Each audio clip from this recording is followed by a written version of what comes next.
வந்ததிலிருந்து என் மனதில் ஒரு சிந்தனையாகவே உள்ளது. ஆம் அரசே, எங்கள் மனதிலும் அதை எண்ணம் தான். அரசே, கைப்பொருள் தந்து மெய்ப்பொருள் கல்வி என்று ஒன்றியமென்று சொல்லப்பட்டுள்ளது. தாங்கள் தான் நம் ராஜ்யத்தில் உள்ள அனைத்து குழந்தைகளும் நன்றாக கல்வி கற்க உதவ வேண்டும். எல்லா கிராமத்திலும் ஒரு ஆரம்ப பள்ளி கட்டாயமாக்குவோம். அதுபோல் மக்கள் தொகைக்கு ஏற்ப நடுநிலை பள்ளிக்கூடம், உயர்நிலை பள்ளிக்கூடம் உறுதி செய்வோம்.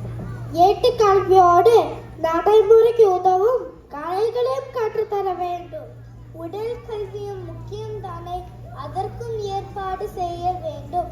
பள்ளிகளும் கட்டினால் மட்டும் போதாது, எல்லா பள்ளிகளும் தகுதியான ஆசிரியர்கள் நியமிக்க வேண்டும். இத்துடன் ஏழை தொழிலாளிகளுக்கு மானியமும் வரிச்சலையும் வழங்கலாம். இப்படின்னா அவர்கள் பிள்ளைகள் பலரும் படிக்க வருவார்கள். அருமை அருமை. குழந்தை